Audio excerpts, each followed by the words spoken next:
बात नंबर 1, बाबा साहब बोलते हैं, बाबा साहब का सामाजिक सिद्धांत की शेळी मेंढी होऊन 100 दिवस जगण्यापेक्षा 4 दिवस वाघासारखे जगा, ये सिद्धांत किसको किसको मान्य है वो जरा हाथ ऊपर करके बताएं। हाथ तो बहुत करते हैं, काम नहीं करते हैं। बाबा साहब का दूसरा सिद्धांत शैक्षणिक सिद्धांत। बाबा साहब अपने शैक्षणिक सिद्धांत में कहते हैं शिक्षण हे वाघिणीचं दूध आहे, जो पिणार तो गुरगुरल्याशिवाय राहणार। अरे तुम तो पॉकेट का दूध पी रहे हो यार, क्या शेर की तरह दहाड़ निकालोगे। और बाबा साहब का तीसरा सिद्धांत है राजनीतिक सिद्धांत। बाबा साहब अपने राजनीतिक सिद्धांत में कहते हैं जाओ और संसद के दीवारों पर लिख दो ये तुम्हारी संसद है। ये सिद्धांत जिसको जिसको मान्य है वो हाथ ऊपर करो। मानते बहुत है लेकिन काम नहीं करते। अगर सही अरसे में आपने माना होता तो इस देश का मुख्यमंत्री और प्रधानमंत्री भी जय भीम बोलने वाला होता। जिसको लगता है वो हाथ ऊपर करके तालियां बजाए।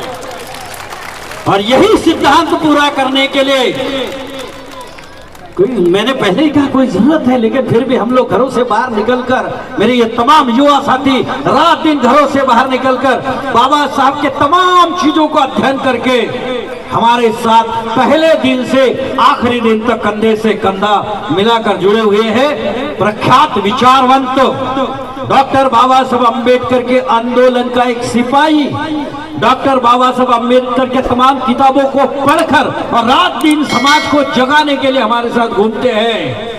जोरदार तालियों के साथ स्वागत कीजिए, जोरदार तालियों के साथ स्वागत कीजिए भारत के अम्बेडकरी विचारवंत डॉक्टर सिद्धार्थ राउत साहब का जोरदार तालियां। और मेरा यह दावा है कि जिस समय वो आपसे बातचीत करेंगे, मेरा दावा है कि आप लोग सोचने पर मजबूर हो जाओगे कि बाबा साहब ने हम लोगों के लिए क्या किया और आप लोग क्या कर रहे हो। जोरदार तालियां बजती रहनी चाहिए डॉक्टर सिद्धार्थ राउत साहब के लिए। तालियां बजाते रहिए जोरदार तालियों के साथ। भाई मैं बोलूंगा जितने पीछे भाई फ्लैग घुमा रहे हैं ना, थोड़ा आराम से फ्लैग घुमा भाई। पीछे वाली टीम भाई थोड़ा आराम से पब्लिक को। मैं जय भीम मित्र मंडल के जानिब से आदरणीय डॉक्टर सिद्धार्थ राउत साहब का तहे दिल से शुक्रिया अदा करता हूँ और हार्दिक स्वागत करता हूँ। जोरदार तालियां सर के लिए। और मैं आपसे रिक्वेस्ट करता हूँ कि सुकून और शांति का एहसास लेकर उनकी बात को सुनिए। सभी साथियों को सप्रेम जय भीम। हम सभी लोग आज जहाँ पर खड़े हैं आवड़े बाबू चौक, आप सभी लोगों को इस चौक की महत्ता पता होगी। आप सभी लोगों को हरिदास आवड़े साहब का कंट्रीब्यूशन पता होगा। हम सभी लोग यहाँ पर इतने जोर जोर से डॉक्टर बाबा साहब आम्बेडकर का नाम ले रहे हैं। डॉक्टर बाबा साहब आम्बेडकर के आंदोलन में हरिदास बाबू आवड़े का बहुत बड़ा योगदान है। दुनिया की सबसे बड़ी क्रांति भूमि दीक्षा भूमि, इस दीक्षा भूमि को दीक्षा भूमि कहलाने का पूरा श्रेय सिर्फ हरिदास बाबू आवड़े को है। कोर्ट ने भी ये कहा था कि वो रिलीजियस सेरेमनी नहीं थी, वो धार्मिक सभा नहीं थी। हरिदास बाबू आवड़े ने सुप्रीम कोर्ट में केस लड़ा और सुप्रीम कोर्ट से ये कबूल करवाया कि वह रिलीजियस धार्मिक फंक्शन ही था और वह कन्वर्जन ही था, धम्म चक्र प्रवर्तन था। ये सुप्रीम कोर्ट के मार्फत कहलवाने का पूरा श्रेय हरिदास बाबू आवड़े को था। कामठी में भले ही जन्मे थे, नागपुर में बहुत गरीबी काटी।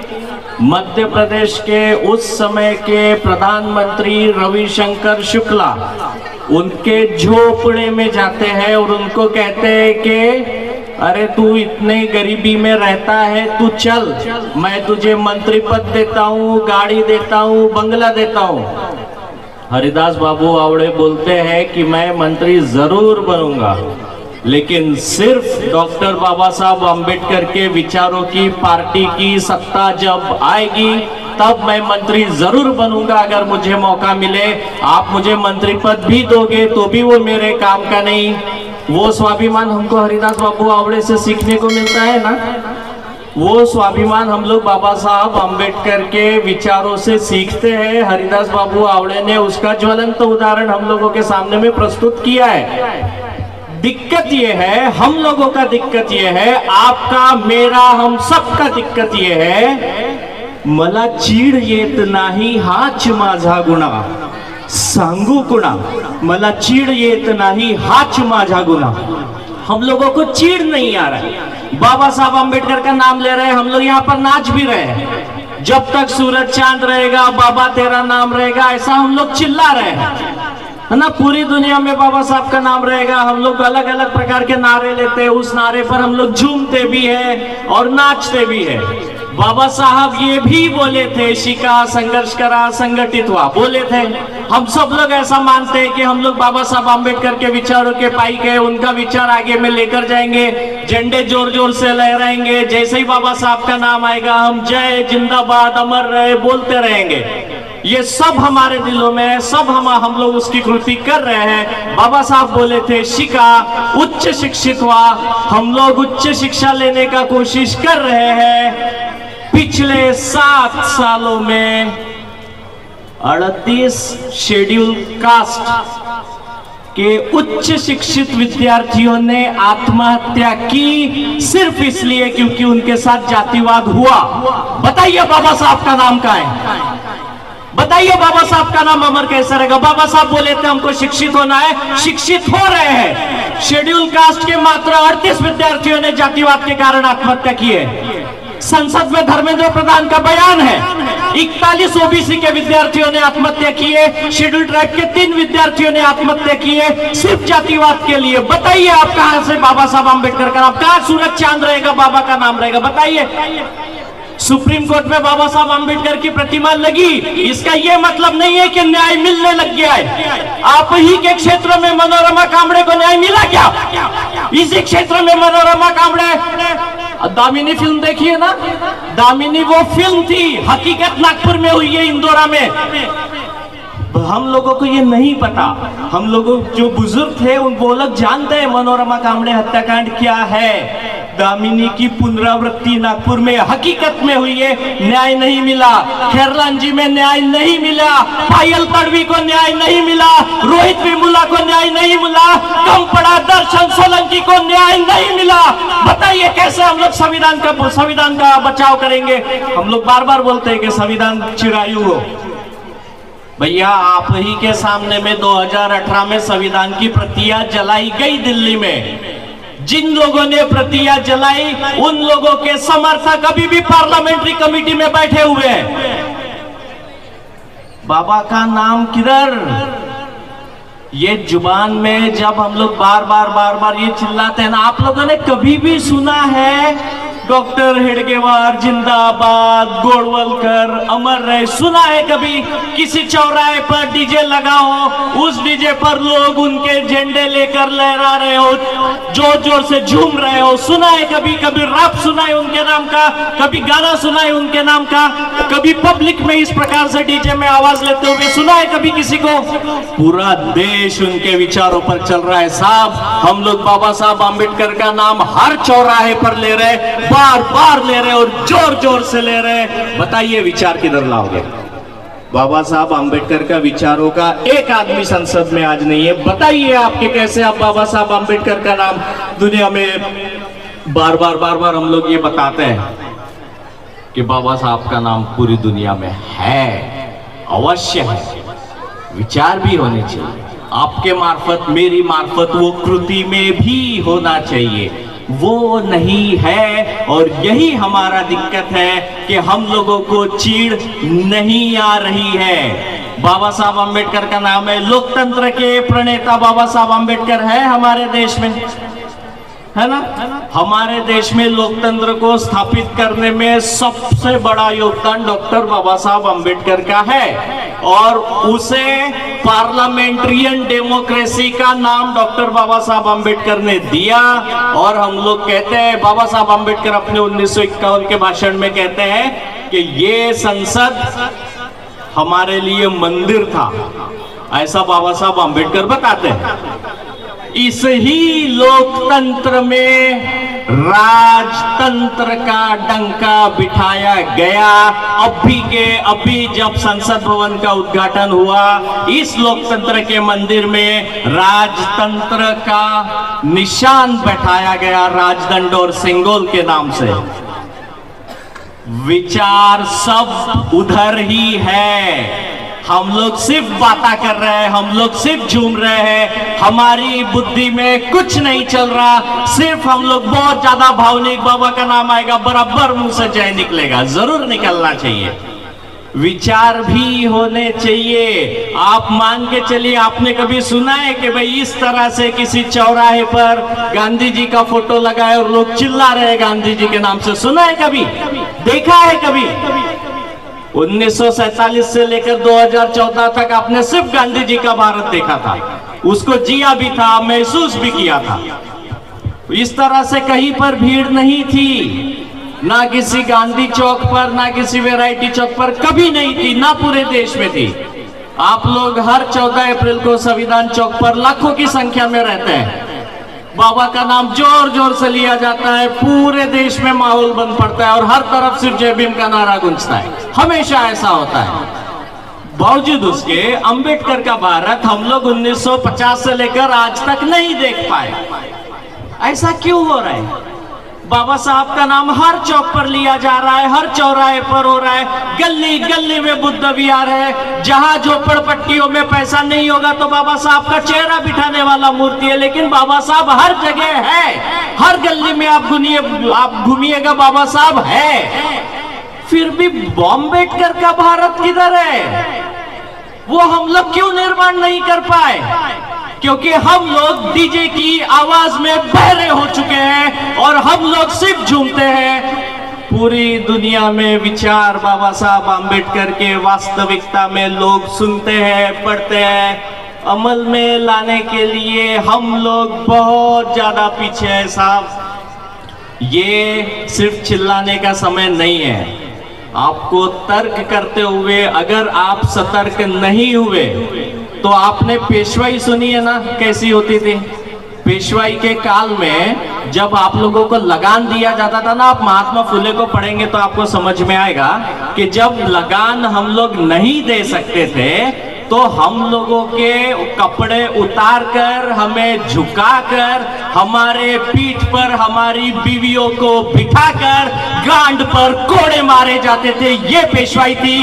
इस पेशवाई से आपको पूरी तरह से मुक्त करने का काम इस महामानव ने किया है। हम लोग सिर्फ नाम ले रहे हैं, सिर्फ नाम ले लेकर हम लोग जय जयकार कर करेंगे।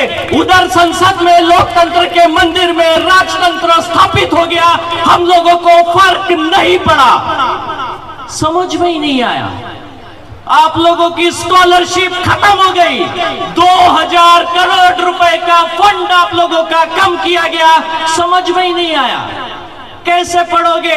आपकी स्कूलें बंद हो रही है, पढ़ोगे कैसे? स्कॉलरशिप नहीं मिल रही है बाप दादा के पास इतना पैसा?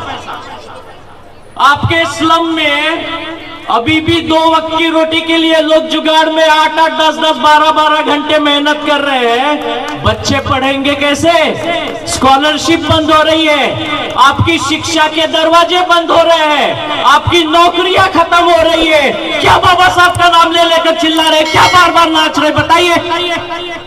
समय बदल रहा है साहब, भविष्य को देखिए। बाबा साहब 1918 में बोले थे कि किसानों को अगर आप 24 घंटा बिजली पानी की व्यवस्था नहीं करोगे तो वो आत्महत्या करेंगे। किसान आत्महत्या कर रहे हैं ना, बाबा साहब 1918 में बता कर गए थे। किसान आत्महत्या कर रहे हैं। उतनी बड़ी दूरदृष्टि रखने वाला महामानव ये, इस महामानव के विचारक, उस महामानव को मानने वाले हमको आने वाले 5 साल भी नहीं दिख रहे। इतनी हमारी बुद्धि भ्रष्ट हो गई है कि हमको आने वाला 5 साल भी नहीं दिख रहा है कि हमारे बच्चे का भविष्य क्या होने वाला है। हमें ये समझ में नहीं आ रहा है कि नागपुर महानगर पालिका की स्कूलें अगर बंद हो गई तो आपके स्लम में पढ़ने वाले बच्चे ने पढ़ना किधर है? प्राइवेट स्कूलों में जाने का पैसा है आपके दूर दराज के गांव के आपके भाई बहनों के पास में? स्लम का आदमी जो 200-300 रुपए रोज का कमाता है और 2 वक्त की रोटी का जुगाड़ करता है, वो भेजेगा अपने बच्चों को सीबीएसई आईसीएसई में पढ़ने के लिए? वो हमारा ही समाज का हिस्सा है, और वो हमारे समाज का हिस्सा अगर है तो उसके लिए वो सारी व्यवस्थाओं की मुबलक व्यवस्था करना हमारी जिम्मेदारी है। हम लोग सिर्फ नाच रहे हैं। ये तर्क करके सतर्क रहने का समय है। आप अगर इस महामानव को मानते हैं ना, साहब जुबान से नहीं, इधर से आपको समझ में आना चाहिए कि अभी जो परिस्थिति है, ये परिस्थिति सिर्फ खराब होने की स्थिति में है। आने वाला समय इतना बदतर होगा, आप जान देकर भी माफी मांगोगे तब भी नहीं मिलेगी। इतना बड़ा कांड हम लोग कर रहे हैं, हम लोगों को कुछ समझ में नहीं आ रही। सारी नौकरियां खत्म। आपका एक छोटा सा उदाहरण देता हूं। प्राइवेटाइजेशन करना मतलब रिजर्वेशन खत्म करना, डिसइन्वेस्टमेंट करना मतलब रिजर्वेशन खत्म करना। जहां जहां रिजर्वेशन मिलता है उन संस्थाओं को बंद कर देना मतलब रिजर्वेशन खत्म करना।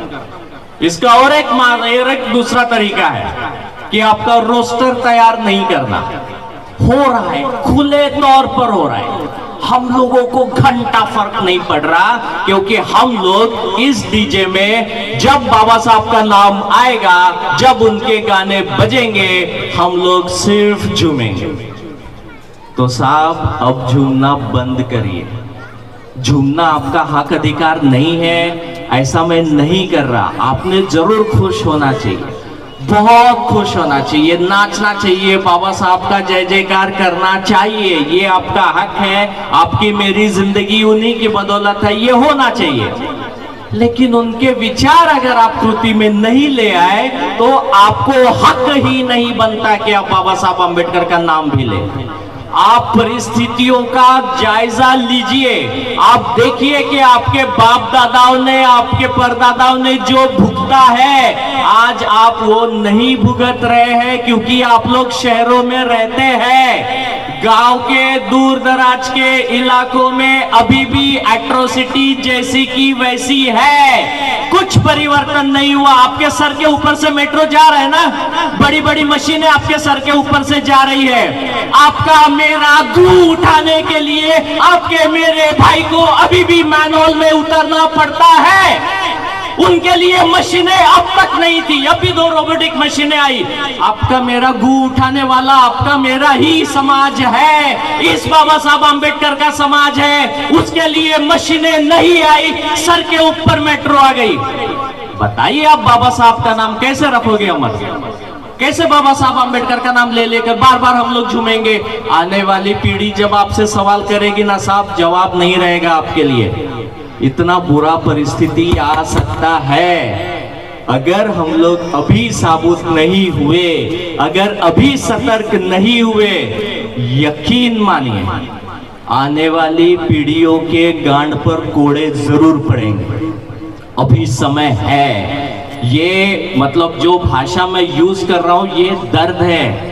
ये मतलब आप पीड़ा को समझने का थोड़ा सा कोशिश करिए साहब। एक 5 साल बाद का भारत आप देखने का कोशिश करिए। आप लोग जो 2 वक्त की रोटी के लिए संघर्ष करोगे ना, आपको कुछ अधिकार नहीं चाहिए। इस महामानव ने जब 2 साल 11 महीने 17-18 दिन जो बोला जाता है संविधान का निर्माण किया, ऐसा बोला जाता है कि बहुत लंबा समय लिया।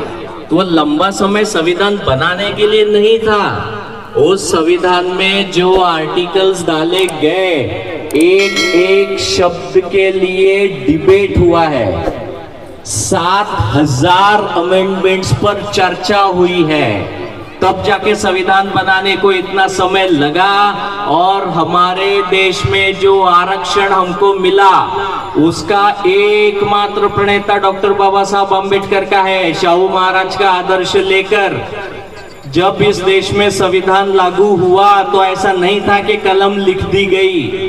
बहुत बड़ा संघर्ष है। और सरकारें उसको चुटकियों में खत्म कर रही है। बाबा साहब का नाम है साहब, ताउम्र रहने वाला है, सूरज चांद रहेगा तब तक रहने वाला है।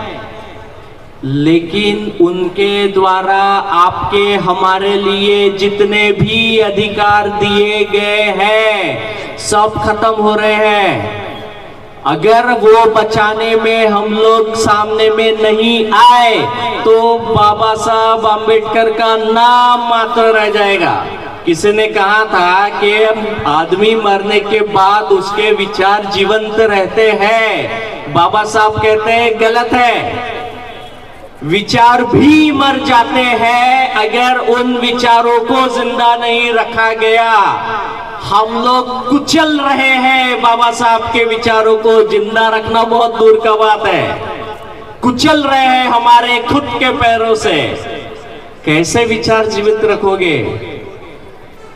जहां जहां बाबा साहब आम्बेडकर का पुतला बिठाया जाता है, हर 14 अप्रैल को उस पुतले के सामने में हम लोग झूमते हैं, नाचते हैं। और हम में से कई लोग ऐसे भी होंगे कि जब वो बाबा साहब आम्बेडकर के विचारों को लेकर उनके पुतले के सामने में नाच रहे होंगे, ठीक उसी प्रकार जैसे ही 14 अप्रैल खत्म हो गई, बाबा साहब को पैक करके वो जेब में डाल चुके होंगे और बाबा साहब के विचारों को हर जगह गिरवी रखते हुए रहते रहेंगे। ये हम लोग देखते हैं। और अगर ये नजारा बदलना है तो बाबा साहब आम्बेडकर का नाम उनके विचारों के साथ अगर ले सकते हैं तो बाबा साहब आम्बेडकर का नाम लीजिए, वरना दुनिया पड़ी है उनका जय जयकार करने के लिए। आपका मेरा जरूरत नहीं है। अभी विधान भवन पर जब मोर्चा लेकर गए, हम में से बहुत सारे लोग नदारत थे, अपने ही धुंध में कहीं पर थे। हम लोग उस आंदोलन का हिस्सा नहीं बने। इस सरकार ने अंबाझरी आंदोलन का डॉक्टर बाबा साहब आम्बेडकर का सभागृह उद्ध्वस्त किया, हम लोगों को फर्क नहीं पड़ा। आंदोलन हुए, वो वापस लिया गया। यहाँ पर डॉक्टर बाबा साहब आम्बेडकर रुग्णालय था, उसको स्थलांतरित करने के लिए सरकार निर्णय ले चुकी थी, हमको फर्क नहीं पड़ा। आंदोलन हुआ, फिर से वापस लिया गया। मार्च 2023 को इसी सरकार ने आपकी नौकरियां खत्म की जाए इसके लिए कंट्राटीकरण लाया, कॉन्ट्रैक्ट रिक्रूटमेंट लेकर आई, फिर आंदोलन हुआ, फिर उन्होंने वो जीआर वापस लिया। आप मंसूबा समझ रहे हैं? आपका भविष्य पूरी तरह से खत्म करने की पूरी तैयारी सरकारें कर चुकी है। हम लोग अगर अभी सतर्क नहीं हुए तो आने वाली पीढ़ियों के लिए ना शिक्षा होगी, ना रोजगार होगा। 2 वक्त की रोटी के लिए जब हम लोग संघर्ष करते रहेंगे, इनके दिए हुए सारे अधिकार हम खुद छोड़ देंगे। हमको जरूरत ही नहीं पड़ेगी अधिकारों की, सिर्फ 2 वक्त की रोटी की जरूरत पड़ेगी। इनके विचार जस के तस किताबों में बंद कर रख दिए जाएंगे और हम लोग सिर्फ 14 अप्रैल को उनका नाम का जय जयकार करने के लिए सड़कों पर उतरेंगे। बाकी 364 दिन 2 वक्त की रोटी के लिए सिर्फ संघर्ष करते हुए नजर आएंगे। और अगर ये परिस्थितियां बदलती हैं साहब, तो रास्ते पर उतरिए। आपकी जरूरत हर क्षेत्र को लगती है। आने वाले जनवरी के पहले हफ्ते में रिजर्वेशन को लेकर एक बहुत बड़ा आंदोलन होने वाला है इसी नागपुर की भूमि पर। अगर आप आंदोलनों में खड़े नहीं हो सकते तो ये महामानव संघर्ष का प्रतीक है। अगर आयता खाने का आदत हो गया है तो अंबेडकर के नाम की क्रांतियां घरों से करिए। घर में बैठ के क्रांतियां नहीं होती। इंस्टाग्राम पर बाबा साहब आम्बेडकर का गाना पीछे से बजवाने ला और मुंह हिलाकर बाबा साहब आम्बेडकर की क्रांतियां करना नहीं होता साहब। रास्ते पर उतरना पड़ता है, आंदोलन में भाग लेना पड़ता है। और अगर हम लोग ये नहीं कर सकते तो जय भीम बोलने के आप हकदार नहीं है, ना आप ना मैं। अगर जय भीम लेना है, अगर जय भीम करना है, बाबा साहब आम्बेडकर का नाम लेना है, वो नाम लेते समय फक्र महसूस होना चाहिए, आपको अधिकारिता होनी चाहिए, आपके अंदर से वो आवाज आनी चाहिए कि मैं हकदार हूं जय भीम बोलने का। और अगर हम लोग बाबा साहब आम्बेडकर के वैचारिक आंदोलन में खड़े नहीं हो सकते तो जय भीम बोलना बंद करें। बाबा साहब अंबेडकर का नाम है, वो था, ताउम्र रहेगा। जब तक सूरज चांद है तब तक रहेगा। इतनी बड़ी कीर्ति इन महामानव की है। आपका मेरा जरूरत नहीं है। आपका मेरा जरूरत है उनके विचारों को समाज में रुझाने का। आपका मेरा जरूरत है उनके विचारों को साबुत रखने का, बचाने का, आंदोलन में खड़े रहकर उस आंदोलन को सहभागिता देने का। ये आपका मेरा काम है। आप और मैं अकेला कोई क्रांति नहीं कर सकते। हम लोगों को साथ मिलकर खड़े होकर अगर हम लोग वो नहीं कर सकते हैं तो बंद हो जाना चाहिए। ये जो कुछ भी जुर्म यहाँ पर जमा है ना, ये जितना भी बाबा साहब अंबेडकर का जो वारसा यहाँ पर हम लोगों को दिख रहा है, अगर वो इनके विचारों को साबुत रखने के लिए काम में नहीं आएगा ना, तो सब बेमानी है, सब फालतू है। 365 दिन आप लोगों को कहीं पर भी वो हाफ पैंट पहनकर लोग दिखते हैं क्या? नहीं दिखते यार। पूरा देश उन पर चल रहा है, पूरा देश उनके विचारों पर चल रहा है। जिस समय हिंदू राष्ट्र की संकल्पना पूरी की जाएगी, आप अपनी खुद की परिस्थितियों को समझिए। आप कभी सती प्रथा को देखिए, आप कभी मनुस्मृति को देखिए, रोंगटे खड़े हो जाएंगे आपके जब आप पढ़ना भी शुरू करेंगे। साहब आने वाला समय बहुत बुरा है। आप लोगों का बहुत ज्यादा समय मैं नहीं लेना चाहता, क्योंकि आप लोग वापस से डीजे बजने का इंतजार कर रहे होंगे। लेकिन आप लोगों से एक गुजारिश मैं अवश्य करता हूं इस मंच के माध्यम से। यहाँ पर आपको नचवाने का कोई उद्देश्य नहीं है। उद्देश्य ये मात्र है कि इनके विचार हम लोगों के दिमाग में कहीं ना कहीं जाए। सिर्फ एक विनंती है कि जहां कहीं भी बाबा साहब अंबेडकर के विचारों का आंदोलन होता हुआ दिख रहा है, काम धंधा छोड़ के पहले आंदोलन में सहभागी होइए। जहां डीजे बजेगा, बाबा साहब अंबेडकर का गाना बजेगा, वहां पर डायरेक्ट झूमने लगेंगे, ऐसा मत करिए। थोड़ा सा विचार करिए कि मैं इनके विचारों को बचाने के लिए कहीं पर अपना योगदान दे सकता हूं क्या?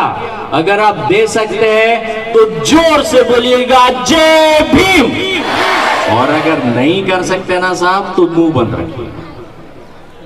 बहुत बहुत शुक्रिया साथियों। जय भीम।